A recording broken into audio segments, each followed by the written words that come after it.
บัดนี้เป็นครั้งที่139วันที่28มีนาคมพ.ศ. 2569ข้าพเจ้านายบัญชาการภาพรหัส220ขอแป้งวาจาจารยายพุทธมนต์ถวายพระพุทธบูชาธรรมบูชาสังฆบูชาและพระนาจาริยบูชาในองค์บางพรหมติเถระเจ้าองค์หลวงปู่สมเด็จหลวงปู่เดชปุริยาตระการบูชาจากผู้เป็นเจ้าของวิชาพิจารณีต่อเทพเจ้าหน้าที่ทั้งหลายควรจงมาอนุโมทนาการจารยายข้าพเจ้านี้ขออนุภาพคุณพระรัตนตรัยครูบาอาจารย์และเทพโดยใดทั้งหลายโปรดจงบันดาลจิตของข้าพเจ้าเป็นสมาธิให้คุณเกิดการสวดจารยายมนต์ต่อไป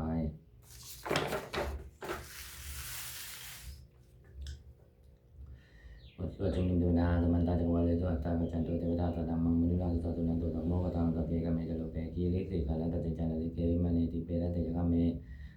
ดัลลุวนาหาเนเกหะมัตโตเมเกเตปุมมาติยันตุเทวาจาระตาลาวิสมิยกังกัตถปนาธาเตทันตาตันติเกยังมุนิวราวจนังสัมโภเมตุนันตุสัมมาตัมมนาคาโลยัมพันตาสัมมาตัมมนาคาโลยัมพันตาธรรมะสมณะคาโลยัมพันตาบุโตนะมะกาติติกตานะโมตัสสะภะคะวะโตอะระหะโตสัมมาสัมพุทธัสสะนะโมตัสสะภะคะวะโตอะระหะโตสัมมาสัมพุทธัสสะนะโมตัสสะภะคะวะโตอะระหะโตสัมมาสัมพุทธัสสะนะโมตัสสะกิริยากถานะติเมสานังอัญญังพุทโธเมสานังวลังเอเตนะสัจวัตเตนะสัจเมหุตุสัพพดานะติเมสานังอัญญังธัมโมเมสานังวลังเอเตนะสัจวัตเตนะสัจเมหุตุสัพพดานะติเมสานังอัญญังธัมโมเมสานังวลังเอเตนะสัจวัตเตนะสัจเมหุตุสัพพดาวันเกิดมหากรุณิโกณโถติอาทิการคาถามหากรุณิโกณโถอัตถายสัพพะมณีนางบุเรตวะปรมีสัพพะปัตโตโมทิมุตตมังเอเดนะสัจวัตเตนะมหันตุสัพพุปะวะมหากรุณิโกณโถอิตายสัพพะปณีนางบุเรตวะปรมีสัพพะปัตโตโมทิมุตตมังเอเดนะสัจวัตเตนะมหันตุสัพพุปะวะมหากรุณิโกณโถสุขายสัพพะปณีนางบุเรตวะปรมีสัพพะปัตโตโมทิมุตตมังเอเดนะสัจวัตเตนะมหันตุสัพพุปะวะวันสมาการุณิบทสวดมหาสมัยโสดเอวเมตุดังเอกังสมัยยังมุขวันตุเกตุเวลาติกเปรวันตุมุตธมิงมหามณีมาตาภิกขุสังเกตันติมัตมัตเตหิภิกขุตเตหิตเปวะลันติทัตเยโลกาตโตหิเทวตาเยปุยนาสันนิปริดาหุนติภควตันตันนัยภิกขุตังกัญจานุโกตุนาสุดาวาตกายิกานังเดวานังเอตาโหติยังโกภควตุเกตุเวลาติกเปรวันตุมิงมหามณีมาตาภิกขุสังเกตันติมัตมัตเตหิภิกขุตเตหิตเปวะลันติทัตเยโลกาตโตหิเทวตาเยปุยเอวตาเยปุยเยนะสันนิปริดาหุนติภควตังตันนัยภิกขุตังกัญจานุนามยัมปิเยนะภควาเตนุตังกมยมังวัติภควตังกมิตวาภควโตสันนิเกปัจเจกาดาภัตโตยมติอนาโปตาเทวตาเตยะตาเปนัมมัตนามาวะวะปริโสตมันทิฏฐังมาภาหังมะทะเลยะปะทะนิทังมาภาหังกัมมิเชยะเอวเมวะสุตาวาเทตุเทเวสุอันตรายตาภควโตปุระโตปาตุยะภควโตตาเทวตาภควันตังอภิวาเทวะเอกามันตังอัตถังสุเอวมันตังตินาโคเอกาเทวตาภควโตสันติเกมังอะระหังภาสิมหาธรรมโยภวตันธมิงเทวกายะธรรมะกตาอาคาตัมหาอิมังธรรมะธรรมยังทักขิตาเยวะอัปปะราชิตาทังคันติระโคปะลาเทวตาภควโตสันติเกมังอะระหังภาสิทัตตาภิกขโวธรรมะทังสุจิตังอรโนจุกมังคันตุสารันติละเนตนิกายโดอินทริยานิลาคันติปันติดาติอนาโคปะลาเทวตาภควโตสันติเกมังอะระหังภาสิเจวะลีลังเจวะปริกังอินทปีลา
วันนะวันโตยะตาดิโนธรรมนาภิกรรมวิกนังสัมเทวนังกุมิโลราชกายโกเวกุลตานิเวทนามิยนังสุตตาตังยะกานังเวโกปะติกุมิโลราชกายโกสัพพะกาตมิติวนังบุริมันจติทังนาตาตะโตปะทาสติอันตะปะนังอธิปติมหาราชายะตติโตปุตตะปิตตะอาโวทะมังมังปะลังอิทิมันนิชุมโนวะวันโตยะตาดิโนธรรมนาภิกรรมวิกนังสัมเทวนังอากินันจติทังนาตาวิรุณโหตตัปปะทาสติอุมันนาอธิปติมหาราชายะตติโตปุตตะปิตตะอาโวทะมังมังปะลังอิทิมันนิชุมโนวะวันโตยะตาดิโนธรรมนาภิกรรมวิกนังสัมเทวนังมัจฉิมันจติทังนาตาวิรุณโหปะทาสตินาคานังอธิปติมหาราชายะตติโตปุตตะปิตตะอาโว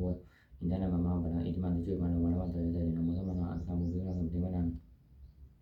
อุตตรัญจติทังนาทาโกเวโลตัปปะทาสติยะกานังอธิปติมหาราชายะตติโตปุตตะปิตตะอาโวอินทนามังมังปะลังอิทิมันนิชุมโนวะวันโตยะตาดิโนธรรมนาภิกรรมวิกนังสัมเทวนังอุริมะอิตังอัตตะโตตังกิเนนะวิโลนะโกมัจฉิเมนะวิโลภะโคกุเวโลตรังติสังจตุโตเตมหาราชามันตังจตุโตเตชะตังจันมนะอัตถังสุเวเนโอปิรมัตถเวเรตังมายาวิโลตตะอาโกวะชนิกาตตาอันยังเตโตเตโตวิปุจจวิปุจจะจันตันโนกมัจเจโตจักสินโนมันทุนิมันทุจักปานันโตปัมมโยจัตเทวะตุโตยมันตันติปิจิตตะเทโนจักขันตะโพนโรราชาโนตะโพจิตตะเทโนจักขันตะโพนโรราชาโนตะโพอาโกปัญจติโกเจวะติมมะเลสุริโยจัตตาเอเตจันเจจราชาโนคัมมะคันธัมปาสานาสุขิโมธรรมนาภิกขมุภิกขุนังสุติวะนานาภูนาปะทานาคานะเวสาลาสหัตตะจักกะคัมภะละสัตตะลาอาโกวายกาสหายาติภิยมุนาสัตตะระทะจะอาโกนาคายะตติโนเอลาวโนมหานาโคสัมปะคะตมิติวะนังเยนะคาลาเจสหะสาหะนันติทิพาลิจาปะกิวิสุทธจักโขเวหายะตาเยวนามัจจะวัตตาจิตาสุปนัยติเตตานามังอภัยยันตทานังกาลาจานามาติสุปนัตโตเทวมังกติพุทโธสนะหิวใจหิวปัญญะอุปะหายันตานาคาสุปนาสัตตมะกังสุพุทธังจิตาวเจตาเทนะสมุทังอันตุลาสิตาภาตโลวาสวัสเสเตจิมันโตยะตติโนกาลกันธามหาวิตมะอันตุลาสัญญาเวคาถาเวปาจิติสุจิติจัปปะหะนะโตนามุจิสหะตาจันจัปปะริปุตตะนังสุเปเวโรจนะมังกาเทนะอิตวะปะลินทนังนาอุปัฏฐามุภากมุสมัยโยชานิปันเตวิคุณังสมิติวะนังอโปจะเทวะปะวิจะเตโยวะโยตถาคโมวะนาเทมาโสโมจะยะสัสสะสหเมตตากรุณากัญญิกากุเดวะยะสัตติโนเตเตตาตากายะเปรนะตมะนิโนอิติมันเดชุมันโนมะมันเตยะสัตติโนมุตตมะนาภิกขามุภิกขุนังสมิติวะนังเอโยจะเทวะตาเลจะอาตมาจะตุเวยะมันยันทโสปนิสาเทวะจะธัมมะโกบุระกิตาตุเรยะโสปนิสาเทวะตุเรยะมะโกบุระกิตานะกัตถานิบุระกิตวะโกมะนะมะลังกาลวะสุนังวะสะโพเทโตตะโกภะคะบุเรยะโตตะเตเตตาตากายะสะเปนะนะตมะนิโนอิติมันเดชุมันโนมะมันเตยะสัตติโนมุตตมะนาภิกขามุภิกขุนังสมิติวะนังอันตะโกสัพพุเทวะจารามัคคีสิกาลิวะอริคารอาริทักขายะโลจาจะอุมาบุปาติภาติโนวะลุนาสหธรรมจะอันสุตาจะเนจักขันตุเรยะรุจิตาโกวะโกวะสวะเนติโนตเตเตตาตากายะสะเปนะนะตมะนิโนอิติมันเดชุมันโนมะมันเตยะสัตติโนมุตตมะนาภิกขามุภิกขุนังสมิติวะนังธรรมนามหาธรรมนามโนธรรมะสุตตมะกิตาปตุติกาโกวะโกมะนะปตุติกาตะโกหะระโยเทวะเยจะโลอิตวะติโนปะละกามหาปะละกาโกเดวะยะสัตติโนตเตเตตาตากายะสะเปนะนะตมะนิโนอิทิมันช่วยมันโดนมันเตยสัตติโนโมทัมมานะอันคำมุขนังปิวนัง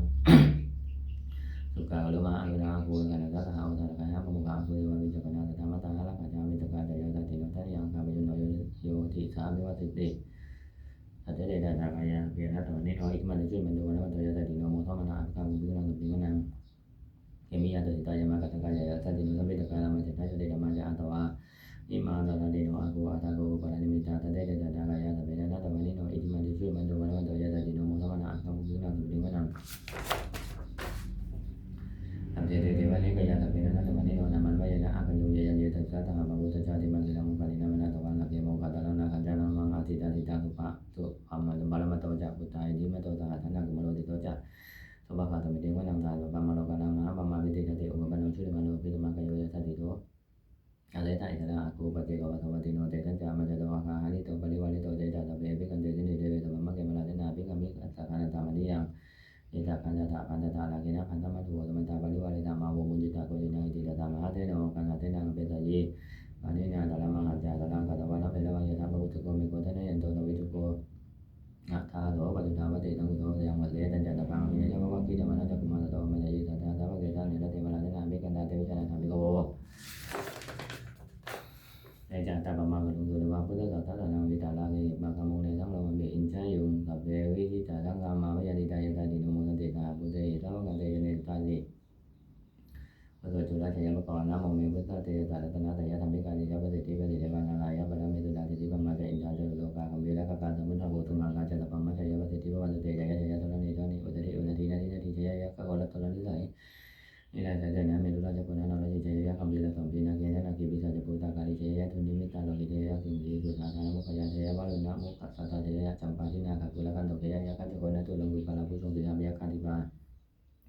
เวลายาวลุนะมุขยะตาทิตาจิตาเตนะเดโกนาสุติธาเดจยะสุขาทุกขาชีวิจยะธรณีตะเลเดตถาวิชายาจยะธรณีสันติจตาจยะยะมังคลาเนยะภวะเกจยะจยะวะลุนะยะเกจยะยะแล้วก็เตจุระผู้ฉัตเตจาชยะชยะพเมทักนาชยะชยะราชธิราชสัจจยะยะปัตตวิกปัมชยะยะอรันตาปเจกพุทธสาวกชยะยะปะหิสุโลหะโลทาลินเทวันชยะยะปัมมาตุละโกชยะยะนาโกวิรุณโกวิโรปโกชยมาลาวิอินโดจะเวนัตโยจะโกเวโลวัลโนปิจะอคิวโยจะปะตุโนภูมาโลตตะระตะโกอัฏฐาระตามหาเทวาติติตาปะตะอนัยโยสิโยสาวกาลปาติยะลัมมุมันตุเตยะลัมชยะธรรมโมจะธรรมโพชยะสัพพะโลจะชยะกังเอตินะชยะเตยนะชยะสติมันตุเตเอตินะพุทธะเตนะหนตุเตยะมังคลังไทยภิกขุไตลิมิโตยะมุตตาปะปิโตปะระโยปุโคยะมุนิเตมุติตายะตาปะมะกะนะเมติโนไทยภิกขุไตลิมิโตยะมุตตาปะปิโตปะระโยโคยะมุนิเตมุติตายะตถาอินทะกะนะเมติโนชายปิวุตตาลิมิโตยมุนัสสะปะปิมิโตปะระโยโคสยมุนิเตมุติตายะตถาเทวะกะนะเมติโนชายปิวุตตาลิมิโตยมุนัสสะปะปิมิโตปะระโยโคสยมุนิชายมุติมันเตมุติตายะตถาปะนะกะนะเมติโนชายปิวุตตาลิมิโตยมุนัสสะปะปิมิโตปะระโยโคสยมุติมันเตมุติตายะตถานะกะนะเมติโนชายปิวุตตาลิมิโตยมุนัสสะปะปิมิโตปะระโยโคสยมุติมันเตมุติตายะตถานะกะนะเมติโนชยันโตปริยมุเลโตยานังอนิวัตโนเอวังกวังวิชโยนิเจยะโสเจยะมังคะเลปะระหิตาปะรังเจติเตปะทาวิโกปะเลยอภิเกเตสัพพะพุทธนังกัปปะโตมัสสะเตสุนัขตังตุมังคะตังตุปาปะตังตุติตังตุกะโนตุมุนโตจาตุยิปตังพัมปังอัมมะจาริโสปะทังกินังกายกัมมังวะจักมังปะทังกินังมันทังกินังมโนมังปะนิทิเตปะทังกินาลากินานิกัตวานาลาคันตะเตปะทังกิเนเตอะทาระตาลิจุติตาเวรุณหาพุทธะสรณเนอนุปัสสิตาวัฏฏะหะตะเปหิยะติภิกขุนันตุโพโตเยติวาตะเมธะเนติกตาติกายกาตตังตุติตังตุสัพพะทานักขันตุสัพพะสัตตานังนักขันตุสินาตะนังยะคาติปัตตนาเตตังอเปกุเรนตุมโนรัตตายุตตะกะเลวะภวสันตุวะสังวะสาวะระหังกาโลกาธิปัตตวะเตตังนิวาเรนตุจะสัพพะทาโลกายะสุขังลิตะสุขังนันตุยะถาระหังปัสสะธรรมานิยามสุตังเอวะเมสุตังอิตังตุมยังภควาสาวะทิยังวิหารติเชตวะเนนาคามินิกัตตาลังเมตตะโขภควาภิกขุมันเตติภิกขวติปัจจันเตติเตภิกขุภควโตปัจจโตโตภควาอิตาวะจะอุปดาวาภิกขเวตตาคตานังอนุปดาวาตตาคตานังทิฏฐาวสาราตุธรรมทิจตาธรรมานิยามตาสเพสังฆานิจจาติตังตถาคตภิสัมพุชติภิสัมเมติภิสัมพุชิตวาภิสัมเมตวาจิกติเตเสติปัญญาปฏิปัญญาปฏิวิวาระเตวิภัชติปัสสนิโกโลติสัพเพสังฆานิจจาติอุปดาวาภิกขเวตตาคตานังอนุปดาวาตตาคตานังทิฏฐาวสาราตุธรรมทิจตาธรรมานิยามตาสัพเพสังฆาทุกขาติตังตถาคตภิสัมพุชติภิสัมเมติภิสัมพุชิตวาภิสัมเมตวาจิกติเตเสติปัญญาปฏิปัญญาปฏิวิวาระเตวิภัชติปัสสนิโกโลติสัพเพสังฆาทุกขาติอุปดาวาภิกขเวตตาคตานังอนุปดาวาตตาคตานังทิฏฐาวสาราตุธรรมทิจตาธรรมานิยามตาสัพเพธัมมานัตตาติตังตถาคตอภิสัมพุชติอภิสัมเมติอภิสัมพุชิตวาภิสัมเมตวาจิกติเตเสติปัญญาปฏิปัญญาปฏิวิวาระเตวิภัชติปัสสนิโกโลติสัพเพธัมมานัตตาติธัมมวัจจังภวะอัตถมนาเตภิกขุภวะโตปัจจตังอภินันทุนติบทสวดพระเตกะรัตตกถาอธิดานังมหมยะนัมติกังเตนะคตังบุคคลไม่ควรตามไปถึงสิ่งที่ล่วงไปแล้วด้วยอะไรและไม่พึงพบถึงสิ่งที่ยังมาไม่ถึงยะทัยดีตเมนะตังอปัตตัญจานะคตังจิตเป็นดีก็ได้เวลาจำเป็นนาก็ยังไม่มาปฏิบัตินาดีโยธรรมันตถาตถาวิปัสสติอัตถังยินังสังกุมันตังวิตามนุโรเยผู้ใดทำเกิดขึ้นในวันนั้นในที่นั้นจำเป็นไม่งอนเงียบคำเพียงของผู้บุญการที่นั้นไว้อาชีวะกิจมาตั้งโกเป็นยามาตั้งสุขในความเป็นที่ต้องทำในวันนี้ก็แล้วจะทำในวันนี้อันนี้เราสังกัดเตนะมหาเตนะมัจจุนาประการมาเป็นธรรมจุฬาซึ่งมีในนามากนั้นย่อมไม่มีสำหรับเราเอวังวิอะไรเอวังวิหาริมาตังปิงอวรตังตันติตังลังเววัตเทหะโตติตันโตติกเตมุนีเพื่อขอร่วมกล่าวและผู้มีความเป็นอยู่เช่นนั้นไม่เกิดการทั้งวันกลางคืนว่าผู้เป็นอยู่แม้เพียงนาทีเดียวก็น่าชมบทสวดธรรมะสังเวครับปัจจเวคณะสัพเพสังฆารานิจจาสังขารคือร่างกายจิตใจและรูปธรรมนามธรรมทั้งหมดทั้งสิ้นมันไม่เที่ยงเกิดขึ้นแล้วดับไปมีน้อยมาสัพเพสังฆาราทุกขาสังขารคือร่างกายจิตใจและรูปธรรมนามธรรมทั้งหมดทั้งสิ้นมันมีทุกข์ถึงยากเพราะเกิดขึ้นแล้วแก่เจ็บตายไปสัพเพธรรมานัตตาสิ่งทั้งหลายทั้งปวงที่เป็นสังขารและไม่ใช่สังขารทั้งหมดทั้งสิ้นไม่ใช่ตัวไม่คนถือว่าเราว่าของเราว่าตัวของเราทุกวันอยู่เป็นทางอยู่เป็นของไม่ยั่งยืนทุกวันมรณะความตายเป็นของยั่งยืนอาภัสสัมมยามาเรตปังอร่อยคุณตายเป็นแท้มรณะเป็นโยธานังเมนิชีวิตตังชีวิตของเราเป็นความตายไม่ได้สุดรอบชีวิตตังเมนิยตังชีวิตของเราเป็นของไม่เที่ยงมรณะเมนิยตังความตายเราเป็นของเที่ยงพระตาคนที่จะต้องแวกอย่างไรว่าจิตหลังร่างกายนี้ไม่ได้ตั้งอยู่นะเป็นดวงวิญญาณกันเป็นดวงวิญญาณจุดตัวก่อนถึงจะแล้วอาทิตย์เกิดที่แข่งกันนับประตูซึ่งเป็นดินกาลิงคารานิวะไม่เดินมาทั้งมาและทั้งคืนนิรัตถังอายุมินานิรัตอานิจจาวัตตาสังฆาราสังขารทั้งหลายไม่เที่ยงหนออุปาทวยะธรรมิโน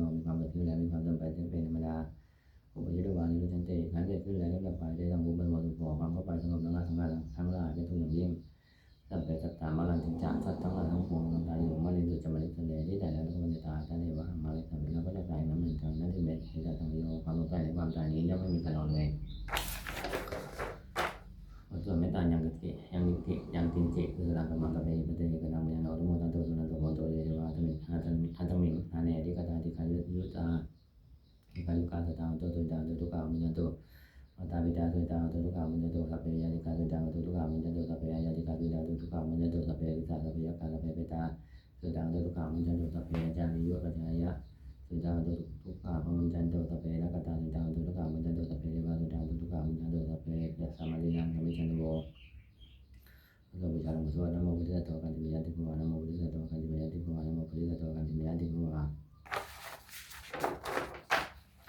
ปัจจัยปฏิการนักฐานญาณิวัฏสันติเวลาวาติเมกุเบกเลปฏิกเลเตยิไหนยาธรรมะทานเนนะมะวันตุวิดาตุติงกโลนเตดาวิรามันทะเลเตนะธรรมชาติวากาปิโกตาลามิกา